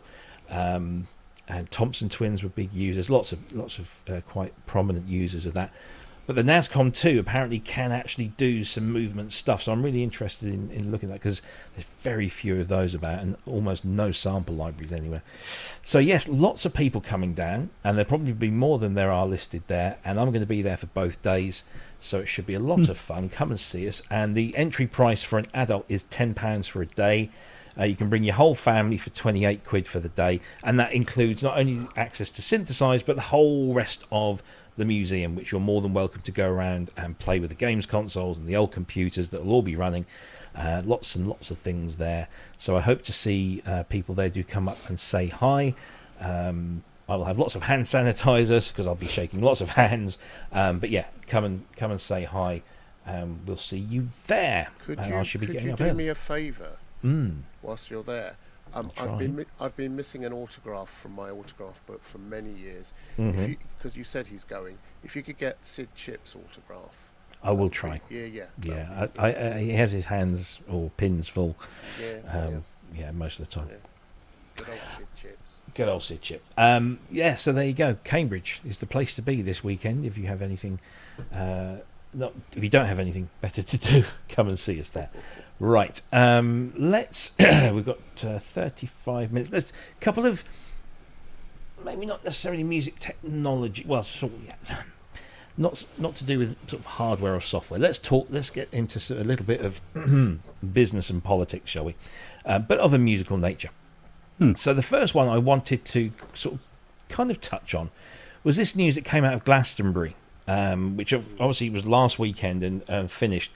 And there was a bit of a controversy over an artist that I absolutely adore. I think she's brilliant, and I've seen her live, and she's fantastic. But the wonderful Billy No Mates, that's her stage name. Her real name is Tor Marise, and she got a whole bunch of abuse on the BBC Six Music social media channels after they posted a clip of her set. She did an hour-long set on the Park stage on the Friday afternoon. Absolutely knocked it out of the park. But so many people jumped on this bandwagon saying, oh, it's just her and a microphone and a backing track. And that's essentially what her live show is, because she makes all of her own music. She is completely and totally independent on her own. She's a solo artist, and the problem is these days is that because there's basically no money to be made in selling records and downloads and streams, that live is about the only place you can make a bit of money. But you can't make a lot of money if you have to then pay an entire band to recreate something you created in a studio with the aid of computer and music technology. So she's absolutely open about this. She never ever shies away from this. She says, this is what I do. If you don't like it, that's fine. You don't have to. But this is what I do. And she came in for some shocking abuse online. And she just responded by saying, look, you wouldn't go to work and expect this abuse from your place of work. So why should I? So she asked the BBC to remove the footage from social media channels, to therefore just nix this whole stuff in the bud. And it kind of left a bit of a bitter taste. She did say she wasn't going to perform anymore this year, but I think she's had a little bit of time to reflect, and she's going to be doing stuff. So that's great news off the bat. But what I wanted to sort of quickly discuss for maybe 5 or 10 minutes was this whole idea of ragging on someone because they're using a laptop for playback. And do these people not realise that there hasn't been a band in the last 20 years that hasn't used some form of playback, whether it's streaming off of a sampler or coming off of a laptop? Bands, the biggest bands in the world, use playback to varying degrees. It's just that some cover it up very, very well. I saw the Pet Shop Boys a couple of weeks ago. There's absolutely no way they weren't using a computer to play back a whole bunch of stuff, because even with the small live band that they have, they weren't doing everything. And in fact, I wouldn't be at all surprised if all of the drums that were being played weren't actually doing anything. They were just in time with the backing track. So everyone does it. Why then do we need to to pick on somebody like this. Nobody picks on Sleaford Mods for doing this. Is it because Sleaford Mods are likely to punch you in the face because they have that look about them? Is it because they're male? Who knows? I just think it's really, really odd that people still, gentlemen, I've said enough. What do you think? It's let's rag on the girl. I think so. That's all that is. I mean, case in point, right? Hans tours the world, and he does all his scores from all his films. When he is at a venue that happens to have a pipe organ, they will use it to do the Interstellar score. If they're in a venue that doesn't have a pipe organ, they use the backing track from the film. Yeah. Just the organ. I mean, because everybody else is there, so they don't need to. Don't need to have anything that isn't already on stage. And nobody's going to bat an eyelid at that. Nobody in the audience was going, so where's the pipe organ then? Yeah. And this is just, I think what this is it's like everything else.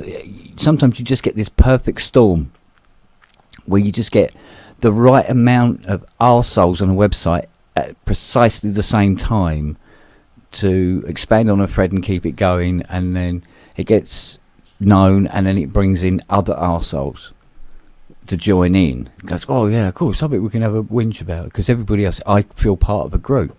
I think that's probably mostly what that is. I mean, if people don't know that the record that they hear an artist do actually is 9 times out of 10 it's going to be multi-track. There's going to be computers involved, many different instruments and stuff like that, and they can't be on the stage and play everything.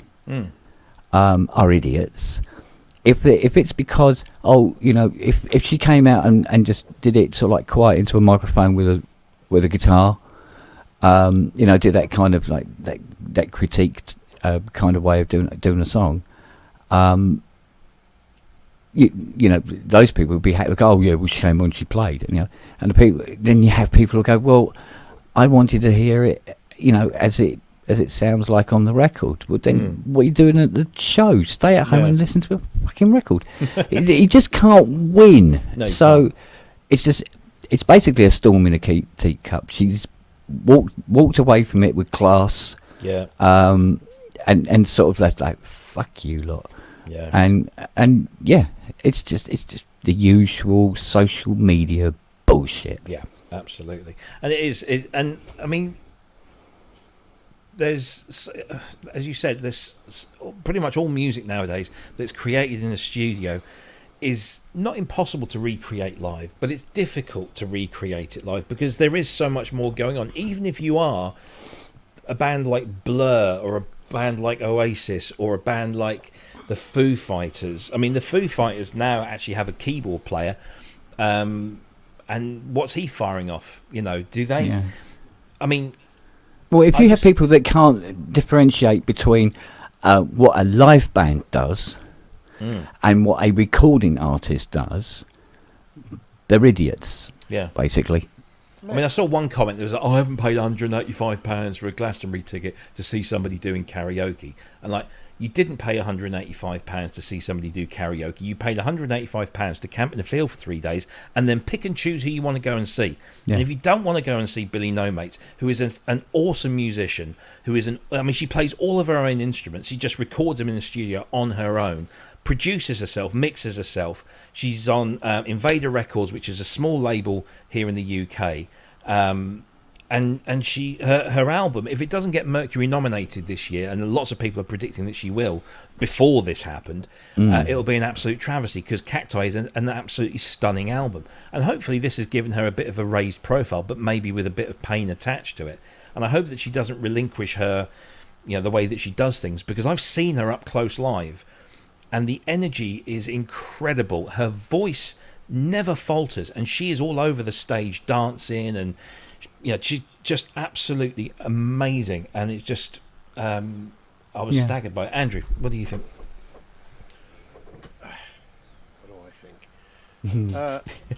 Authenticity is the first issue being being held up as the thing. This isn't authentic because she used a backing track, right? Authenticity, if you're after authenticity, then go and sit around a freaking campfire, go and capture a bison, eat it, strip the skin off it, beat the drum, and let the 4 other people know that are sitting around the campfire with you can play badly and not terribly well, in time. So just fuck off with that, really. Just go away with that. If you're really talking about authenticity, then how come she got so much shit? And yet, Fatboy Slim, universal praise, right? Yeah. The difference here is the performance. She performed using her voice. She sang, she made the tracks, every single one of those she made, and she performed it by singing live over the top of it, right? He made most of the tracks, some of which, he grabbed samples from other people, but his performance was about when to switch, when to take it up, when to take it down. A great performer and a great performance. Not a single person said that wasn't authentic. Not a single person said that wasn't a proper person singing, that wasn't a sin, that wasn't strict. No one said anything like that. So the second thing this is about is absolute freaking misogyny. How dare they be so small-minded? She's a brilliant performer, a brilliant songwriter. She recorded all that stuff herself, and she deserves more than this, and she deserves a better audience than that as well. Yeah. Honestly, she does. She's very, very good. Anyone that thinks otherwise can just shag off, really. Yeah. I mean, look, see that? Even when we go out live, we use sequencers, or laptops, or Ableton, or tape, or any number of other things. And that's our sound, and our performance is the bits we embellish it with, and singers coming over the top and real players over. But we still use those. We don't get someone sitting there going. We don't do that. We don't have. You can. How much budget have you got, and how many keyboards do you want on stage, and how difficult is that going to be? Just don't go there. It's misogyny, and it's entirely authentic because it's her stuff. To her, anyone Absolutely. else. And by the way, the Penguin of Death agrees. There you go. Don't need anything more than that. No, absolutely. She is amazing. And if you sat there wondering, who the hell are they talking about? Please go to whichever service you use to find Billy No Mates. Yep. She's had 2 albums and a few EPs, and she makes brilliant. So go on YouTube, watch her videos. Her videos are. But here's the thing: it doesn't matter whether you like her stuff or not, because not everyone likes every bit. No. It doesn't matter. What matters is that she gave her performance was brilliant, and it always is. Yeah. Done. Yeah, absolutely. And she's just got the most amazing voice, and she's rather cute as well. Kent, you got the Daleks visiting, by the way. So I just thought I'd let you know. Exfoliate. So, ruminate. as I said, if you haven't already checked Billy No Mates out, please do go and check Billy No Mates. She is absolutely brilliant and worth every penny that you pay. And go and see her live, because I guarantee you, you will feel invigorated and it's bloody fly. She's just amazing. The energy is incredible that comes off her. It's just amazing. And my apologies for getting a little that's okay. Sweary.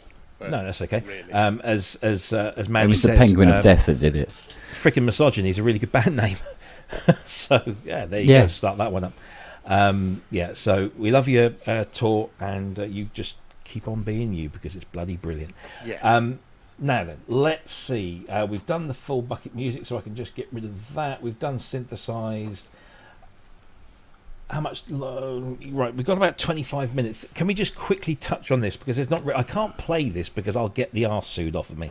But what I wanted to, and I'm really hoping that the person involved in this, I will be able to get on the show soon. I've just been given contact with them.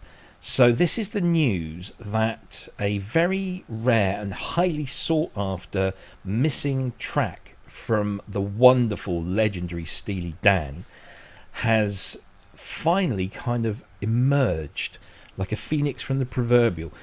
The story is that this song, called Second Arrangement, which I believe was part of the Gaucho sessions, was recorded, and of course in typical Steely Dan fashion, it was hours and hours and hours of work went in on just the snare drum or just that one note in the chord of the guitar.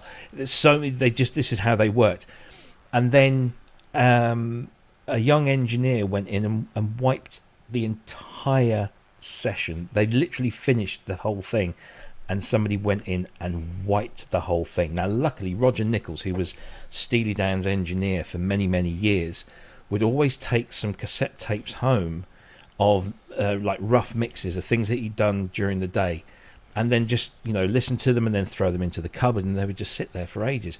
His daughter found the tape that he brought home the night before it got wiped, and so Second Arrangement has now kind of surfaced, and there's this whole article here on expandingdan.substack.com. Lots of people have found versions of it. So basically, Steely Dan said, "We've lost the whole thing. We're not going to go back in and do it all again." So they didn't. So they found this cassette tape with about 20 minutes worth of this track on there.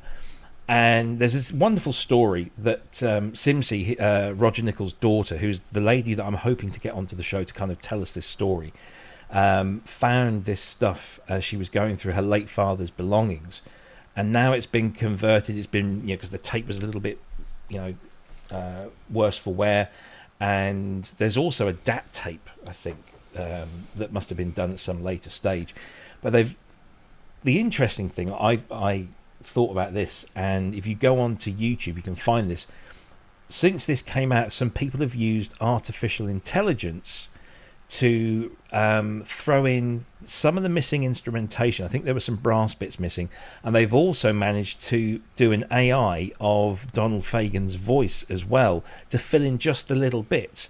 And I'm thinking, I'm not a big fan of AI, but if it's used like this in a restorative way to kind of just like paint in the cracks like a paint restorer would do, I think that's not too bad. I can't play the track, which is typically brilliant Steely Dan, but it's a really interesting story, and I thoroughly recommend you go and check it out. It's all over the internet at the moment, particularly in Steely Dan circles. Guys, AI restoring old lost tracks that we thought we'd lost forever but now haven't. Thoughts? Don't all rush. Any Steely Dan fans? Oh yeah. Yeah. So here's go the on. thing. Here's the thing. Every single note, every single beat, every bit of timing was crafted. They would sometimes bring in 10, 15, 20 drummers just to get the right feel for one track, and they'd use someone completely different on the next one, and the same with bass players, the whole thing. And then the vocals, they get into some really weird harmonics. I loved the way the vocals spread. If you're using AI to do that, and by the way, I have listened to this, I'm not convinced by all the horns. I'm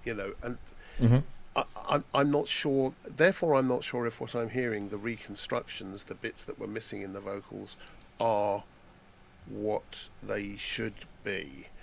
And so, for me, the fact that it's been restored by AI makes it really not of interest to me at all, because I don't know this.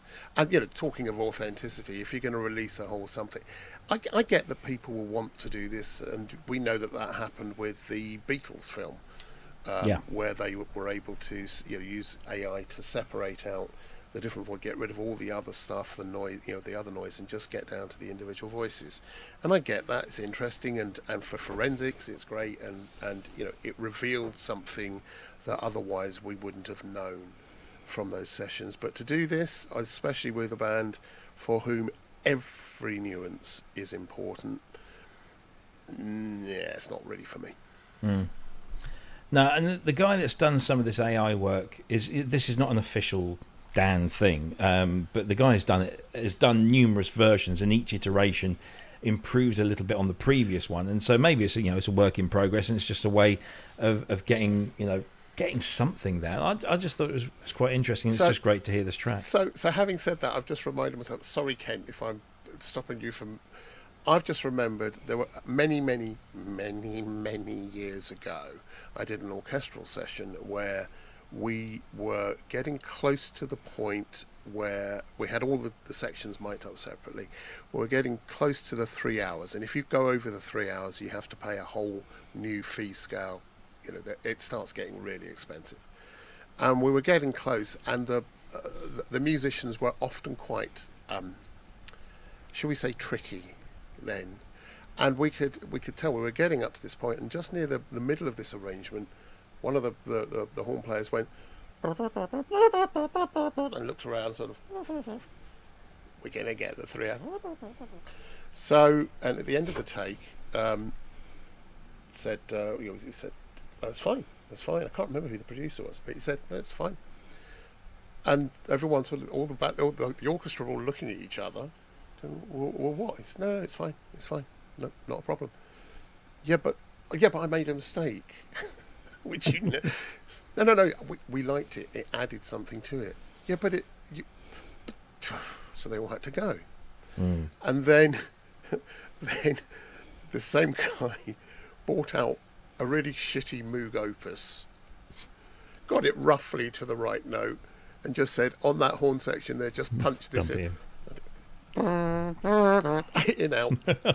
Yeah, sorted. It was funny. It was close enough. It's funny you should say that, because of course one of the things that Roger Nichols is very famous for is Wendell, the drum replacement machine, which was years ahead of its time, that he would be able to replace, you know, specific beats with any one of his samples that he'd managed to glean from his many years of recording. And you can actually buy those samples from Simpson Nichols as well, from her website. They're only about $29.99, and you get all of those. Billy bargain. It's brilliant. And in my conversation with her friend that I've been, who put us together, she's going to explore actually making those available in multiple, so have them all sort of ready to go in contact or whatever. And the point I was making there was, whilst I'm minging about using AI to replace bits on a, you were happy to use Moog Opus instead. Yeah, so not for me, but I can see why it was. Sorry, Kent, have you got any thoughts on this? Well, when I listen to it, where the bits with the AI are prevalent, I was just instantly cast back to watching that last Star Wars film where they had that CG of Grand Moff Tarkin. And you go, yeah, it looks like him, but it doesn't look like him. It was a bit like that. Yeah. Yes, I don't know. If it had never been touched and you'd listen to that tape with the bits missing, you'd accept that for what it was. Yeah. Exactly. Yeah. Exactly that. It's nice that they've actually found, something that is complete as what they've got, which, for something that got almost entirely wiped. I think the only thing that was left at the end of the tape was the fade down, and that was it. It was just like something else, and then there was just this little bit of fade at the end of that. Yeah, it's horrible. See, rather than getting musicians in, rather than using AI, I'd have laid it back and got musicians in to record the bits that were missing. Yeah, well, this is all amateur people. This is just people with a bit of software at home that are going to doing this. I didn't know that. Sorry. Yeah, whether Fagan turns around and says, "Yeah, let's do something properly," I don't know. I don't know if he has any interest in doing that. Certainly since Walter died, I know he's still kind of tours with the band or with a band, because obviously Steely Dan could be a gazillion musicians any one time. But no, really good, and hopefully I'll get Simsy on the show, because that would be an interesting discussion to have, with all of her father's. She's going through all of her father's stuff since he passed a few years ago. Anyway, so we've got one thing left, and we've got about 15 minutes or so to discuss this. And I actually thought this was quite an interesting topic to discuss. So Ben Jordan is a multi-skilled artist. He does a lot of video content on YouTube. He's a very accomplished musician. He's also somebody who will do a lot of research into his topics and then make very informative and quite entertaining videos. And he put a tweet out last week, and this is said tweet. Let's just throw this up on the screen. Okay, so he says, Pro Audio hot take predictions. So there's the keyword. These are predictions. First of all, Apple, Ableton, Spitfire, Moog, Music Tribe laying off staff. Guitar Center taps out. Avid share price drops below $20 due to the EBIT lower than interest payments. And EBIT, by the way, is earnings before interest and taxes. So if you're not in that world, that's what that means. So basically, it's your a earnings. Way of valuing. It's Yeah. a valuing, and then multiple for EBITDA. That's it. So if your EBIT is lower than your interest payments, you're in trouble. This fourth point was very interesting. Behringer freezes new product production. And finally, surprise, surprise, Rowley files for bankruptcy. Now, these are his predictions based on things that he has heard, that he has observed. And then he went on to make, and I can't show it because it's 20 odd minutes long, but it's on his channel, and it's called The Private Equity Buyout of Music Production. And it's an actually really, really interesting video. He spent a lot of time going through pure data and analysing that data for what it was worth and coming up with some assumptions. I also heard elsewhere that not only have Behringer frozen new product production, but apparently they fired their entire R&D department.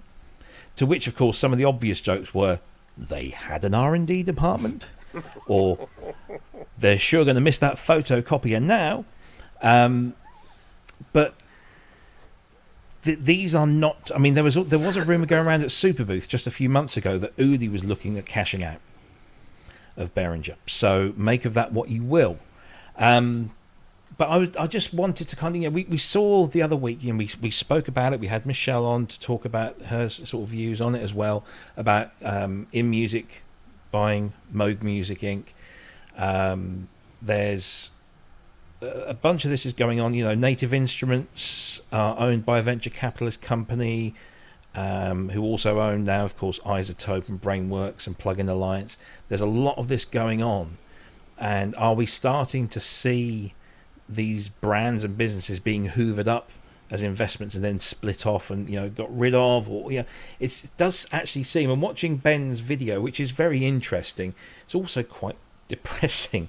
If any of this stuff comes true, I was a little bit suspicious about Apple and Ableton laying people off, because Apple have just become a $3 trillion company again after 18 months of not being a $3 trillion company. They've now reached that status again, so they can't be doing too bad. Ableton, I think, are doing quite well, and they've got some new innovative technologies we saw with the Push 3. Spitfire, again, another rumour going around. This is just allegedly, but apparently Spitfire are looking for people to buy them. I don't know whether that's as a consequence of what happened, with Christian. Obviously, we've seen Moog being acquired, so almost certainly there will be some layoffs. In fact, I do believe there have been already. Yes. Guitar Center tapping out, another bricks and mortar store, quite possibly going out of business. Yeah. Avid has been quite well known that they've been looking for people to buy them up over the years, and Rowley filing for bankruptcy. Well, they've got form. So I was just wondering what you guys think, thought about all of this, and what's going on, and are we just witnessing a kind of bit of natural selection going on? And yeah, it's weird. I think there's something to all of them. Although, to be fair, Rowley is not really a prediction, is it? It's just a matter of time for Rowley. Well, quite. Unless they bring out another product damn quick, because there's only so many people who want, a rise. Yeah, and especially now it's got serious competition. Well, yeah. I mean, although it's a different format, it does fall into the same category. Yes, quite comfortably, and they need to do something, and they need to do it pretty quick. Perhaps put a keyboard over a rise. Yeah. Well, that'll be a start anyway. Or something of that tech, at least. Yeah. So. Interesting. Andrew, your thoughts? I'm not really surprised by any of this. Despite, Apple reaching 3 trillion and whatever, and all the various companies that are mentioned are ones that are now caught in the middle of what is a massive global slowdown. People, inflation has hit. People just don't have the money for what are essentially luxury purchases. A lot of the people that already have stuff, you're seeing prices beginning to go down on the second-hand market for an awful lot of kit. There's no one buying stuff at the moment, unless it's or rather there are people still buying, but the volumes have dropped a lot. And if you've got a business which specializes in something that in the good times you will get sales, in the bad times you won't. What's happening with the layoffs is people that are businessmen rather than enthusiastic, passionate engineers are looking at where the markets are now, where interest rates are, and just saying, why would we carry a bunch of people right now when we're not going to have anything, any turnover coming from that, or very little?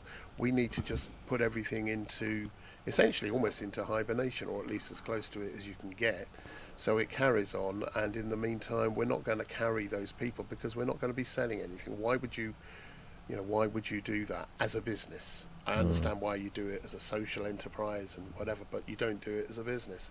So I'm not surprised by any of that. Rowley have really run up against Osmos and a bunch of other instruments, including the Hydrosynth.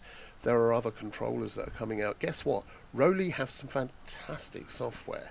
If they were to wrap a different keyboard around that, something that was a lot cheaper, if they released something that you didn't have to learn, but that anyone that's a keyboard player could play and had a degree more control, if they could do that, they would suddenly have a resurgence, because their software is amazing and their controls are really good. They just need to have something which speaks to the widest market that they could be addressing is people that already have keyboards that have control. So I can see why all of that is happening.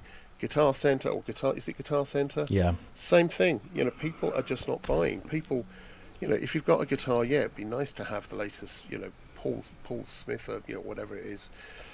It would be good to have one of those. But guess what? If you've already got a guitar, you don't need another one. But they don't just sell guitars; they sell everything. They sell everything, but everything is going through. Everything is, So out of all my customers, guitar centers, because there was one out here, take the longest to pay. Yeah. It's like, well, apparently, they've got come on, mate. all sorts of debt problems.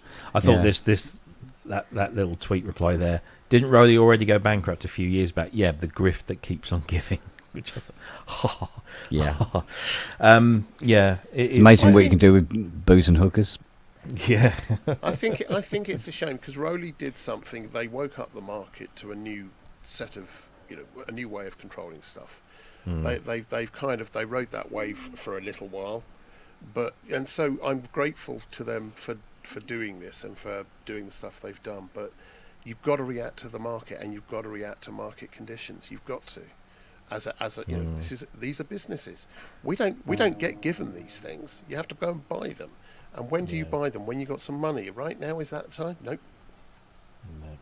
No. Indeed. Well, I recommend. I mean, obviously, Ben Jordan's channel is worth a good subscribe. Don't always agree with some of his takes on things, but he does seem to be an incredibly reasonable and a rational guy. He does a lot of research, and I would thoroughly recommend that you go and check out the video on his YouTube channel, which is just Ben Jordan, BENN, is how he spells Ben. And it's called The Private Equity Buyout of Music Production. It was put up about 4 days ago, and it's actually a rather good video to watch, and slightly depressing, I would say. But then what happens? It's a bit like mowing the grass, right? There comes a point where you've got to mow the grass because it's got too long. If you do, a bit later on, up it springs again. This is going to open up a whole bunch of new. People have now seen how quickly and easily you can develop new and different musical instruments. There's still a lot out there that we haven't seen. We've not seen a an affordable MPE controller. We've not seen one, or channel touch kit. We've not seen those, and there are going to be people bringing all that kind of stuff out, and most of the activity is going to be in the sort of £500 to £1,000 marketplace. I reckon. Maybe it's just a great rebalancing of stuff.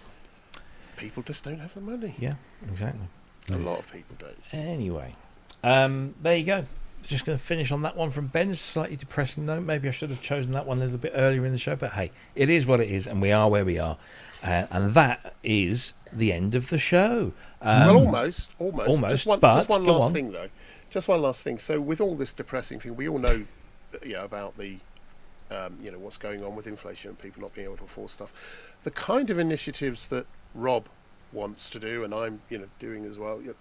The kinds of things where we're trying to do something where there is all of this stuff. I mean, it's not just these things. I've got loads more that's available, and make it available to people to be able to use, so they don't necessarily have to spend a mint. I think last week I talked about the Moog One and said, if you really want to, play with it, go and rent one. And the same with this: either rent or find somewhere that will do it for free. It will still allow you to experience a lot of stuff you don't have and do some significant things. So, the music industry isn't going away, and nor's all this tech. But it's going to go through a lull, as it always does. Indeed. Gert in the chat has just said, no Cherry Audio teaser discussion. Well, no, because fingers crossed the guys will be on the show in a couple of weeks' time to talk about it. But yes, if you want to go and have a look, go to the Cherry Audio YouTube channel and see if you can guess what it is. I guessed and was light years away. And yes, I do know what it is, and it's rather good and it's fun. But yeah, we'll talk about it in detail when we've got something to talk about. But yes, there is a new Cherry Audio Synth coming on the 11th of July, so you've got just under a couple of weeks to go. And you'll be able to get your hands on that in about 10 days' time. And it's good. It's very, very good. Interesting. Something that's not been done before, which is kind of what Cherry Audio do.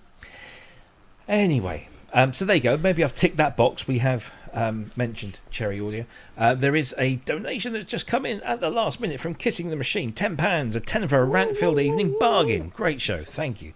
You're more than welcome. And it's nice, actually, because I've heard a few people have contacted me either privately or publicly in the last week or so, and just said, that they really appreciate having a couple of hours on a Friday night to listen to, 3 or 4 old geezers bang on about music technology and the world in general.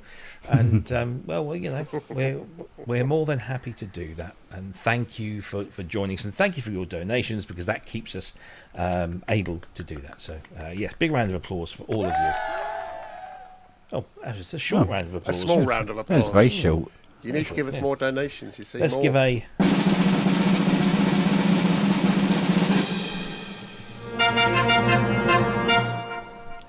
Sound effects as well.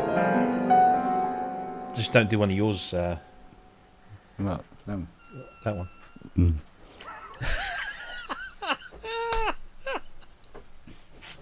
Why are they funny? Why is it funny? It wasn't why? funny. Yes, it wasn't Farts funny. are always funny. Oh no, not for you. No. No, quite. Yes. Anyway. I'm going to tune that down to 432 hertz for those twats. That legendary Because it just suits it. They're so closely related. That's why the flies are there. Really. Yeah, I know. Bloody thing. Anyway, Drawing them in. Yeah. Gentlemen, it's been a pleasure, as always. Thank you ever so much for joining us. To our audience, thank you so much for sticking around and watching for a couple of hours. Hope you've enjoyed it. And if you're watching on catch-up, thank you for coming back and checking us out. Don't forget, if you want to leave a donation, the links are all in the descriptions below, or you can hit the thanks button after the event. That always works as well. But you don't have to do that, because we do this completely free of charge. Weekend plans, guys? Anything interesting coming up for the next couple of days, or next week, in fact?